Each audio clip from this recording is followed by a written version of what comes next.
روزے کی یہ عبادت کس قدر اہم ہے، اس کی اہمیت کا اندازہ آپ اس بات سے لگائیے کہ اہل عرب اپنے گھوڑوں کو روزہ رکھواتے تھے،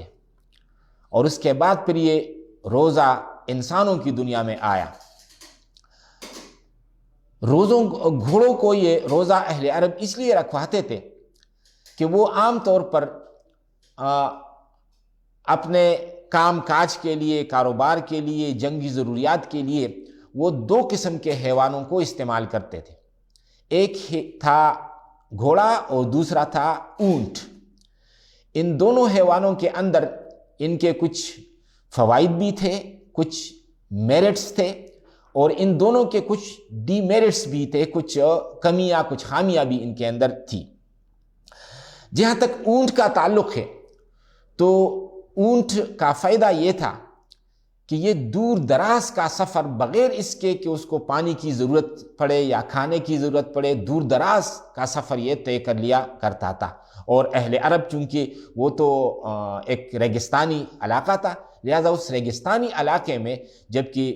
ایک اونٹ سفر پر نکلا ہے اور اس کے مالک ان کے ساتھ ہے، تو لہٰذا ہر جگہ یہ ممکن نہیں تھا کہ وہ پانی کا انتظام کر سکے یا چارے کا، کھانے کا انتظام کر سکے۔ تو اونٹ کے وجود کے اندر خود ایک خودکار سسٹم ایسا تھا کہ وہ کھانے پینے کے حوالے سے جو ہے نا وہ مستغنی رہتا تھا۔ تو یہ تو ایک میرٹ اونٹ کا تھا، مگر دوسری جانب جو ڈی میرٹ ہے، جو خامی ہے، جو کمی اور کوتاہی ہے، وہ اونٹ کے اندر یہ تھی کہ یہ ایک ہیوی اینیمل ہے، اور جب ہیوی اینیمل ہے تو یہ آسانی سے ادھر ادھر گھوم پھر نہیں سکتا۔ اگر بالفرض کوئی شخص وہ حملہ کرنے کے لیے کسی قبیلے کی طرف وہ گیا ہے یا کسی مخالف فوج سے اس کا مقابلہ ہے، تو اونٹ کا معاملہ یہ ہوتا تھا کہ اگر اونٹ کے ذریعے وہ حملہ آور ہو جائے اور پھر وہ تیزی کے ساتھ یہ چاہے کہ میں اونٹ کو گھماؤں اور میں نے حملہ کر دیا، میں نے اپنا مقصد حاصل کر لیا ہے، اب مجھے واپس بھاگ جانا ہے، تو لہٰذا اونٹ میں یہ گھومنے پھرنے کی اور دوبارہ بھاگ جانے کی ہمت جو ہے وہ کم ہی ہوتی تھی۔ اس کے برعکس گھوڑے پر آئیے، گھوڑے کا معاملہ یہ تھا کہ یہ جو اونٹ کی کمی ہے کہ اونٹ ہیوی اینیمل ہے، تو گھوڑے کے اندر یہ خرابی نہیں تھی۔ گھوڑا بہت آسانی کے ساتھ بہت ہی پھرتیلا جانور ہے، لہٰذا اگر حملہ آور کسی قبیلے پر حملہ کر لیتے تھے اور وہ چاہتے تھے کہ ہم فوری طور پر واپس پلٹ جائیں، تو گھوڑا چونکہ آسانی سے گھومنے والا جانور ہے، لہٰذا وہ آنکھ جھپکنے میں وہ حملہ بھی کر لیتے تھے، اور گھوڑا جو ہے نا اس کا رخ دوبارہ دوسری جانب وہ کر کے پھر جب لوگوں کو پتہ چلتا تھا جن پر حملہ کیا گیا ہے تو یہ 2، 3، 4، 5، 6 کلومیٹر آگے تک بھی پہنچ چکے ہوتے تھے۔ تو لہٰذا گھوڑے کے اندر یہ بات تھی کہ وہ ایک پھرتیلا جانور ہے، وہ بھاگ دوڑ میں بہت ہی تیزی دکھا سکتا ہے۔ مگر گھوڑے کے اندر اب خرابی یہ تھی، کمی اور کوتاہی یہ تھی کہ گھوڑا نازک مزاج جانور ہے، اور جب نازک مزاج ہے تو اگر پانی نہ ملے تو بس یہ مرنے کے قریب ہوگا، کھانا اگر نہ ملے تو پھر بھی اس کی حالت خراب ہو جائے گی۔ تو لہٰذا اہل عرب کے پاس اس کا کوئی علاج نہیں تھا کہ اب ہم گھوڑے کی اس کمی اور کوتاہی کو کیسے دور کر لیں، تو اس لیے ان کو پسند تو یہ تھا کہ ہم جنگی ضروریات کے لیے گھوڑے کو استعمال کریں، مگر گھوڑے کے اندر قوت برداشت اتنی نہیں تھی جو اونٹ کے اندر تھی۔ تو لہٰذا اہل عرب کی خواہش ہوتی تھی کہ ہم کوئی ایسا طریقہ اپنا لیں تاکہ گھوڑے کے اندر قوت برداشت ہم پیدا کر لیں۔ تو یہی وہ بنیاد ہے جس کی وجہ سے اہل عرب اپنے گھوڑوں کو روزہ رکھواتے تھے۔ وہ گھوڑے کو اسے باہر لو میں یعنی سخت گرمی میں وہ کھڑا کر دیتے تھے، کبھی کبھی مالک بھی ساتھ کھڑا ہوتا تھا، اور مالک اپنے سر پر جو ہے نا وہ کپڑا باندھ لیتا تھا، اور یہ جو گرم ہوا آتی تھی تو اس گرم ہوا کے سامنے جو ہے نا گھوڑے کو رکھا جاتا تھا، اس کے منہ پر تاکہ یہ کچھ کھائے پیے نہیں ایک توبڑا باندھ دیا جاتا تھا۔ تو جب یہ گرم ہوائیں گھوڑا جو ہے وہ برداشت کرتا تھا تو اس سے گھوڑے کے اندر ایک قوت برداشت پیدا ہو جاتی تھی، اور پھر یہ گھوڑا آ کر ایک کافی وقت تک بغیر پیاس کے اور بغیر جو ہے نا کھانے کی بھی گزارا کر سکتا تھا۔ تو یہ ہے وہ بنیاد جس کی وجہ سے اہل عرب اپنے گھوڑوں کو روزہ رکھواتے تھے۔ اب جب کہ یہ گھوڑوں کو روزہ رکھواتے تھے تو پھر انسانوں کے اندر یہ بات آ گئی، اور جب انسانوں کے اندر یہ بات آ گئی تو یہ سوال بھی پیدا ہوا کہ اب انسانوں کے اندر جو ہے نا یہ روزہ ان انسانوں سے روزہ رکھوانے کی جو غرض و غایت ہے، اس کے پیچھے جو لاجک ہے وہ لاجک کیا ہے؟ تو پھر اس لاجک پر بھی روشنی ڈالی گئی، اور وہ انشاءاللہ ہمارے سامنے تتقون کے الفاظ میں آگے آ رہی ہے، جس پر ہماری گفتگو ابھی ہوگی۔ آیت میں آگے فرمایا کما کتب علی الذین من قبلکم، کہ اے ایمان والو تم پر روزہ فرض کیا گیا ہے جیسا کہ تم سے پہلے لوگوں پر فرض کیا گیا تھا۔ اب یہ جو الفاظ ہیں، جب آپ پوری آیت پڑھیں گے تو پوری آیت اس طرح ہے کہ یا ایھا الذین آمنو، اے ایمان والو، کتب علیکم الصیام،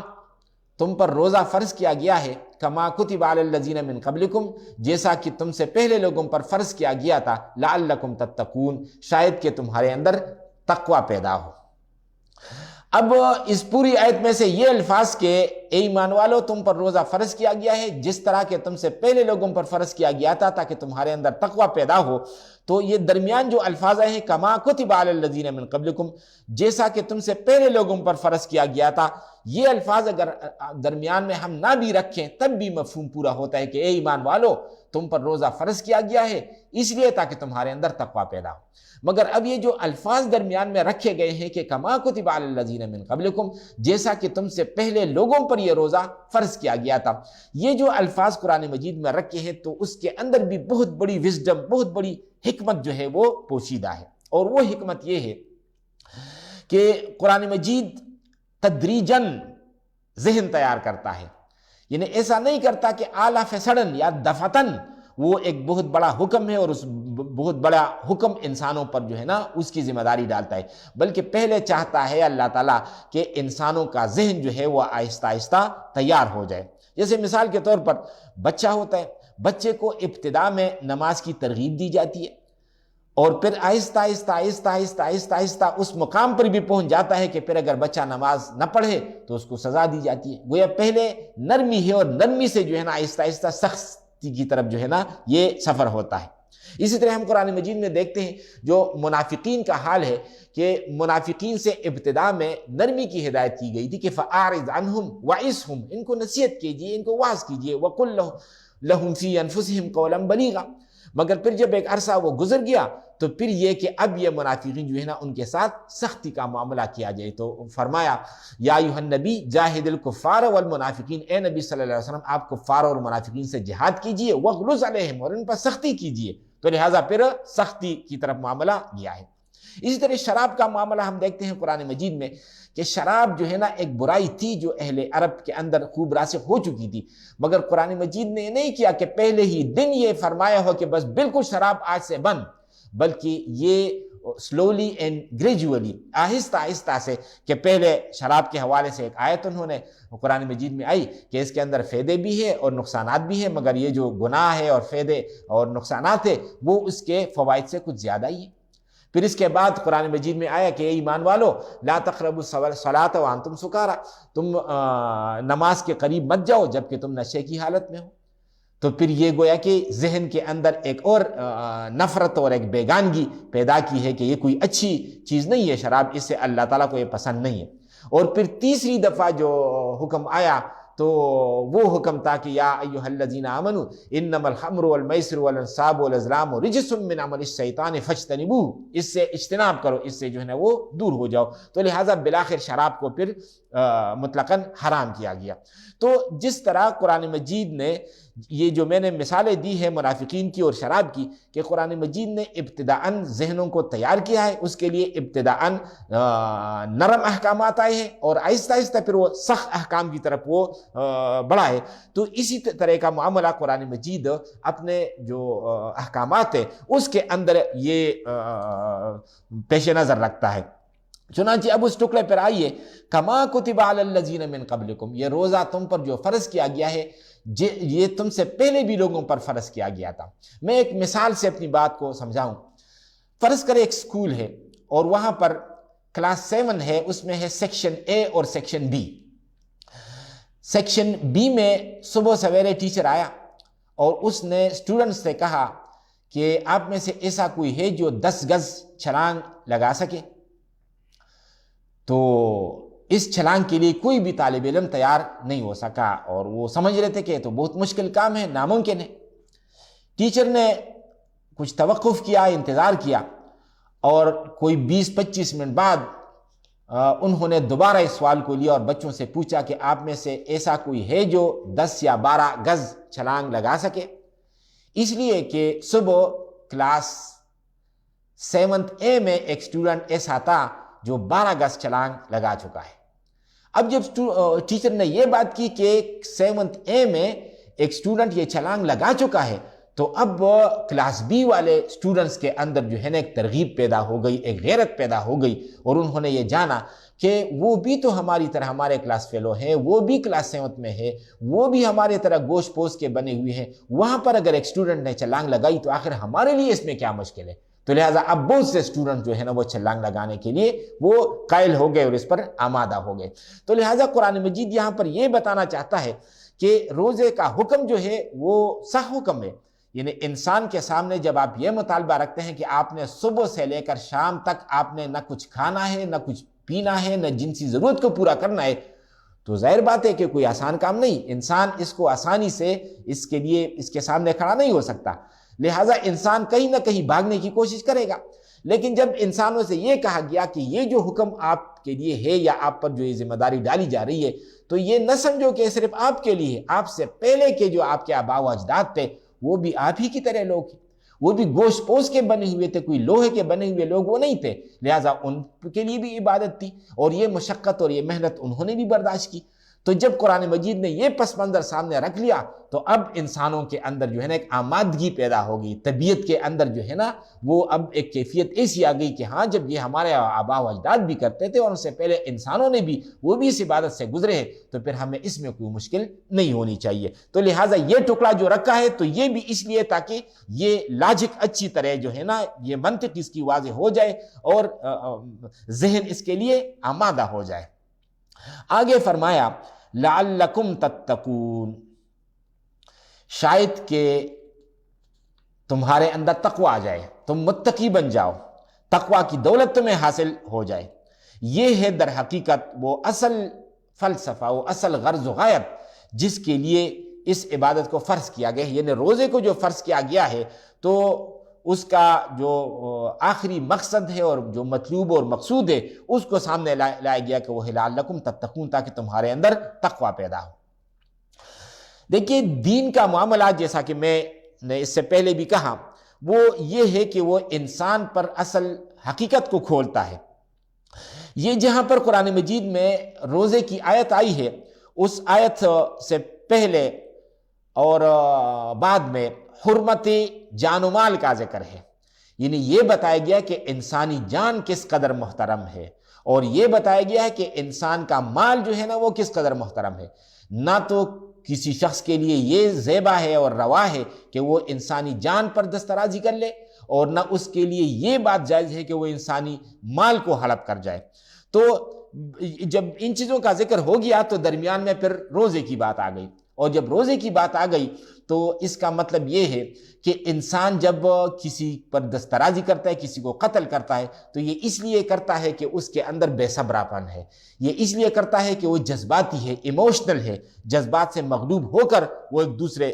انسان کی جان لے لیتا ہے۔ اور یہ جو مال ہڑپ کرتا ہے تو اس کی وجہ بھی یہ ہے کہ مال کی محبت جو ہے نا اس کے اندر اس قدر ہے کہ، اور صبر کے چونکہ جذبات موجود نہیں ہے، لہٰذا مال کے لیے اور مال کو حاصل کرنے کے لیے سب کچھ کرنے کے لیے تیار ہو جاتا ہے۔ تو درمیان میں جو روزے کی عبادت کا ذکر کیا گیا تو اس لیے کیا گیا کہ روزے کے ذریعے سے آپ کے اندر ایک ضبط نفس پیدا ہوگی۔ یہ جو سیلف ڈسپلن ہے، سیلف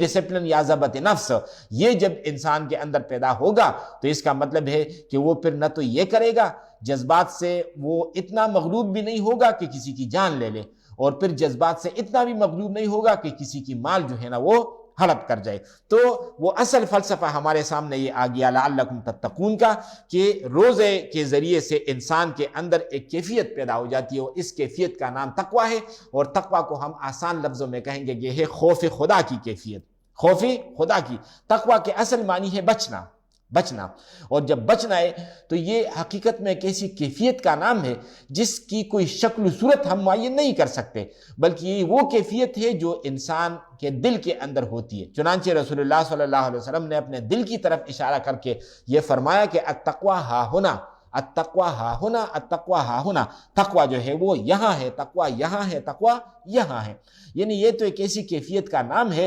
جس میں یہ بات ہو کہ انسان کسی کے ڈر اور کسی کے خوف سے وہ ایک کام کر گزرنے سے رک جائے۔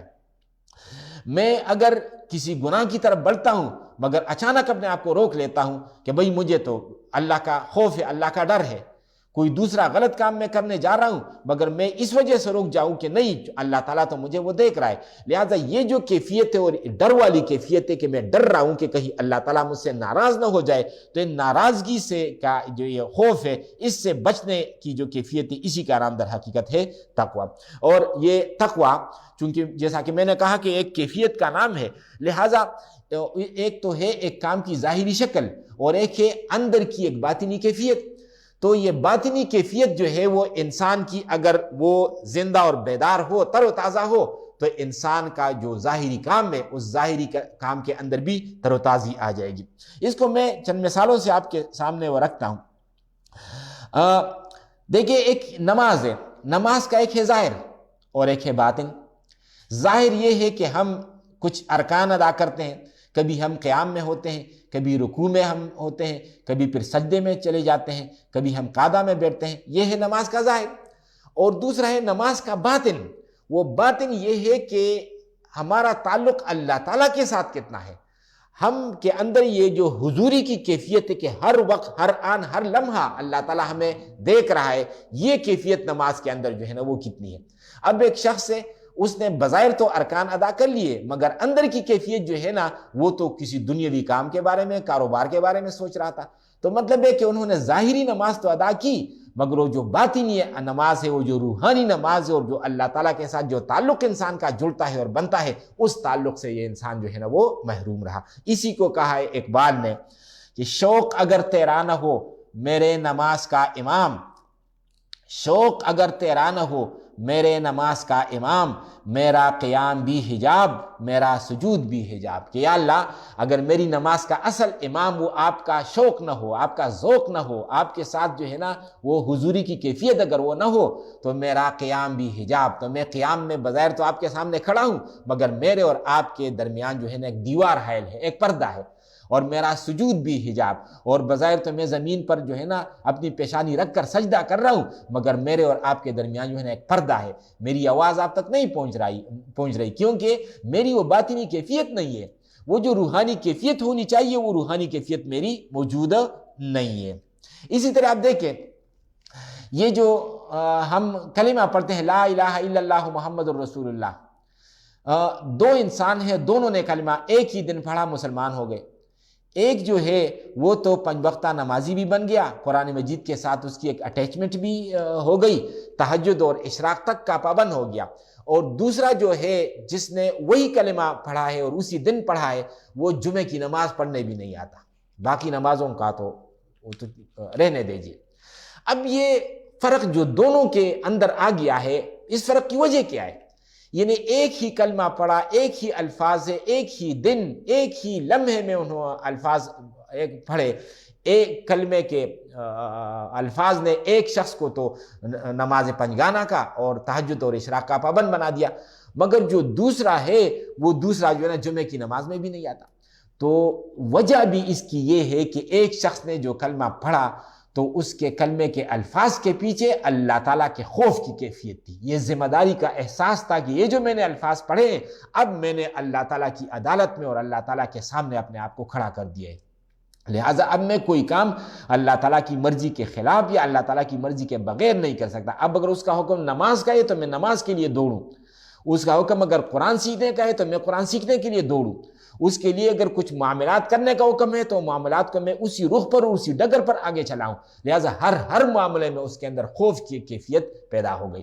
جبکہ دوسرا انسان وہ ہے جس نے الفاظ تو پڑھ لیے مگر اس کے پیچھے خوف خدا کی وہ کیفیت نہیں ہے، وہ صرف ظاہری الفاظ ہیں۔ یہ بات ہے جو اقبال نے کہی ہے کہ الفاظ و معنی میں تفاوت نہیں، لیکن ملا کی اذاں اور مجاہد کی اذاں اور، پرواز ہے دونوں کی اسی ایک فضا میں، کرگس کا جہاں اور ہے شاہی کا جہاں اور۔ یعنی الفاظ و معنی میں تفاوت فرق کو کہتے ہیں کہ الفاظ اور معنی میں کوئی فرق نہیں،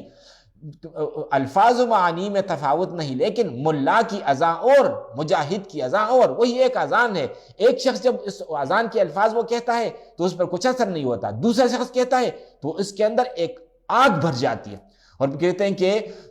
پرواز ہے دونوں کی اسی ایک فضا میں، کرگس کا جہاں اور ہے شاہی کا جہاں اور۔ کہتے دو پرندے ہیں، ایک ہے گدھ یا کرگس سے جو مردار کھاتا ہے، اور ایک ہے باز و شہباز، اور وہ جو ہے نا وہ اعلیٰ قسم کے پرندے کھاتا ہے، وہ اتنی بلندی پر جاتا ہے کہ ہمیں نظر بھی نہیں آتا۔ تو اقبال کہتے ہیں کہ اگر کسی سے پوچھا جائے کہ یہ باز یا شہباز یہ کہاں اڑتا ہے تو اس کا جواب ہوگا کہ فضا میں، اور اگر یہ پوچھا جائے کہ یہ کرگس یا گدھ یہ کہاں اڑتا ہے تو جواب ہوگا کہ فضا میں۔ تو بظاہر تو دونوں فضا میں ہیں، مگر کون سی فضا میں؟ باز جس فضا میں اڑتا ہے اس تک ہماری نگاہ نہیں پہنچتی، وہ اس قدر بلندی پر ہوتا ہے، اور کرگس جو ہے نا وہ جس پستی پر فضا میں ہوتا ہے ہمیں وہ نظر آتا ہے، اور یہ اس لیے یہاں اڑتا ہے تاکہ دنیا زمین کے اوپر اگر کوئی مردار اس کو نظر آئے تو مردار کھانے کے لیے جو ہے نا وہ چھڑ دوڑے۔ تو اقبال کا مطلب یہ ہے کہ پرواز ہے دونوں کی اسی ایک فضا میں، کرگس کا جہاں اور ہے شاہین کا جہاں اور۔ تو باز و شہباز کا یا شاہین کا جہاں اور ہے، کرگس کا اور ہے۔ تو اس طرح ایک شخص جس نے تقویٰ کی کیفیت کے ساتھ کلمے کے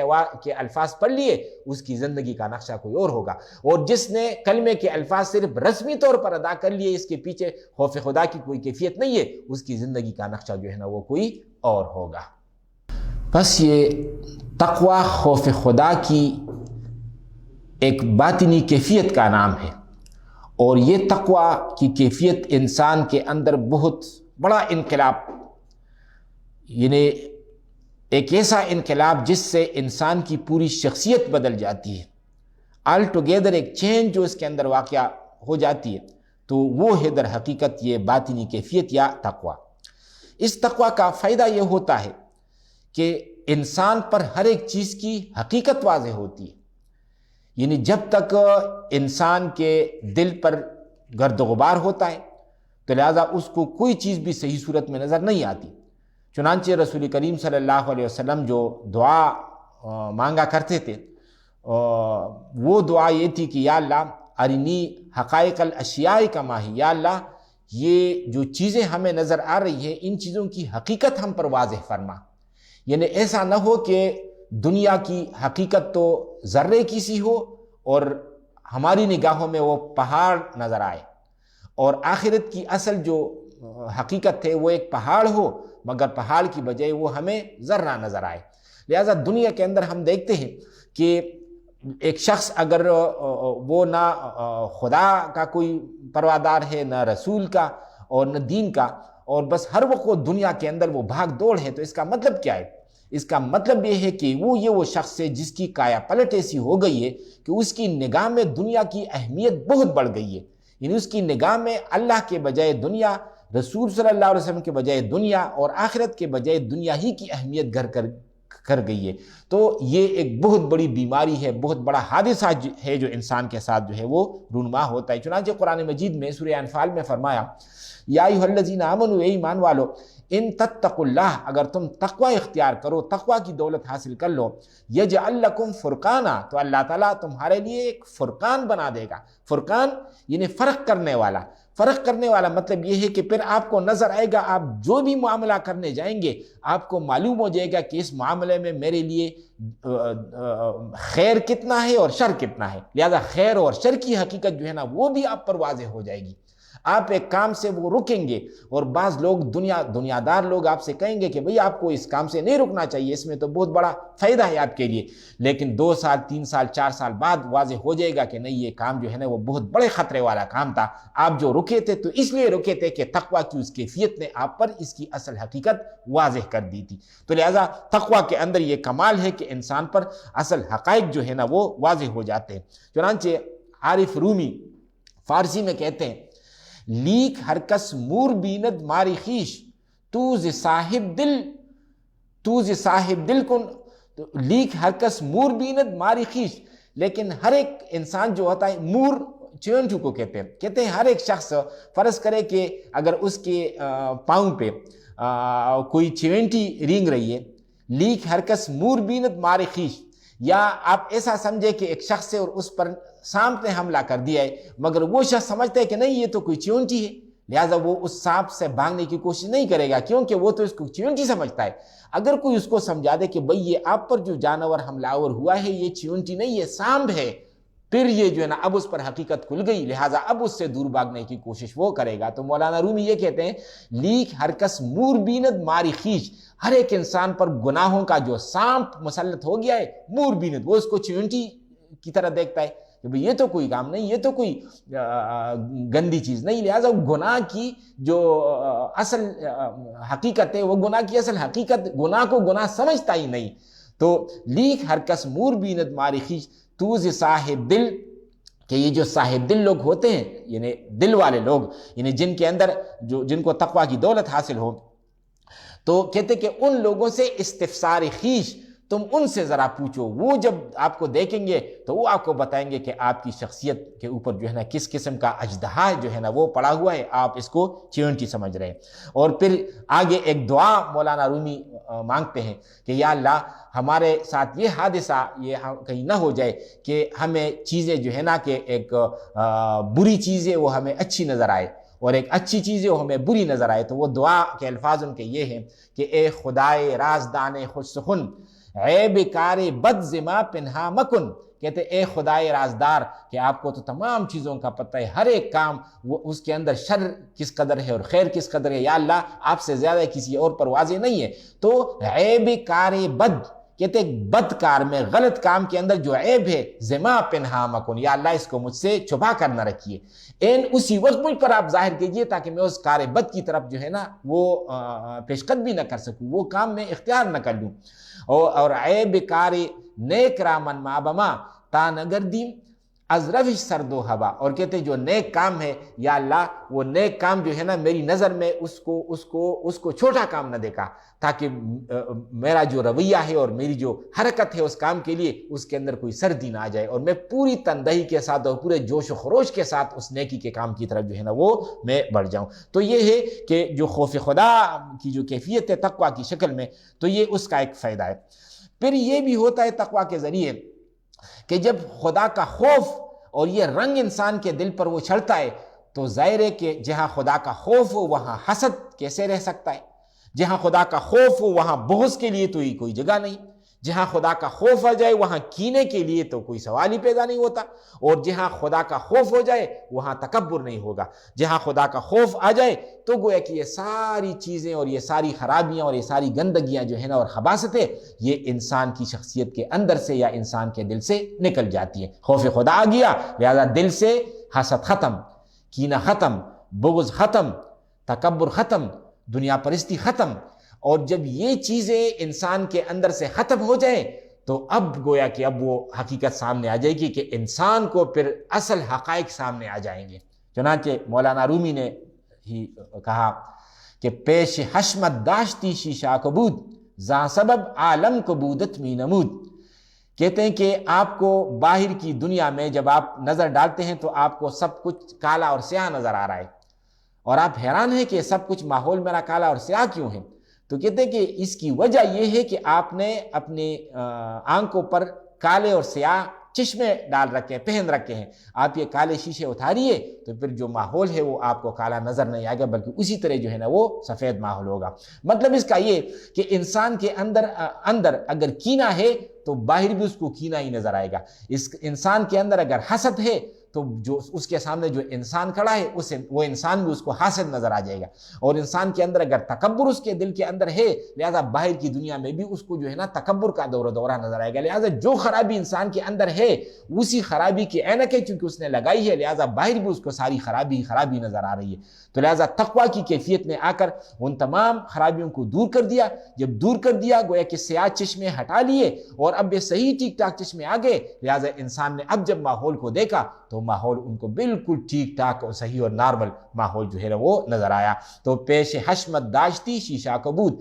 زاں سبب عالم کبودت می نمود، آپ نے چونکہ کالے شیشے اپنی آنکھوں پر چڑھا رکھے ہیں تو اسی وجہ سے آپ کو ارد گرد کا ماحول جو ہے نا وہ سارا سیاہ اور کالا نظر آ رہا ہے۔ آپ چشموں کو ہٹائیے، صحیح چشمے آپ ڈالیے تو ارد گرد کا ماحول آپ کو بالکل ٹھیک ٹھاک نظر آئے گا۔ تو یہی معاملہ یہاں پر بھی ہے کہ دل کے اندر اگر یہ حسد کی تاریکی ہے، تکبر کی تاریکی ہے، بغض کی تاریکی ہے، کینے کی تاریکی ہے، تو لہٰذا اسی تاریکی کی وجہ سے آپ یہ تاریکی جو ہے نا آپ کا دل آپ کی آنکھوں کی طرف جو ہے نا وہ پھینکے گا، آپ کے کانوں کی طرف پھینکے گا، لہٰذا آپ بغض اور حسد اور کینے کی باتیں سننا پسند کریں گے، اور آپ بغض اور حسد اور کینے کے جو رویے ہیں اس کو آپ دیکھنا پسند کریں گے، اس لیے کہ یہ چیزیں دل کے اندر موجود ہے۔ تو لہٰذا اگر دل سے نکالنے ہیں یہ چیزیں تو اس کے لیے جو ہے نا مجرب نسخہ ہے کہ خوف خدا کی کیفیت انسان کے اندر پیدا ہو، اور یہ کیفیت در حقیقت رمضان کے روزے سے پیدا ہوتی ہے۔ لہٰذا اب روزے کا فلسفہ ہمارے سامنے یہ آیا کہ یہ وہ عبادت ہے جس کے ذریعے سے خدا کا خوف انسان کے اندر پیدا ہوتا ہے۔ خدا کے خوف کا نام ہے تقویٰ، اور یہ تقویٰ جب پیدا ہو جائے تو یہ اندر سے انسان کی صفائی کر لیتا ہے، اور جب اندر سے انسان کی صفائی ہو جائے تو باہر کا ماحول اس کے لیے خود بخود صاف ہو جاتا ہے۔ اللہ اللہ اللہ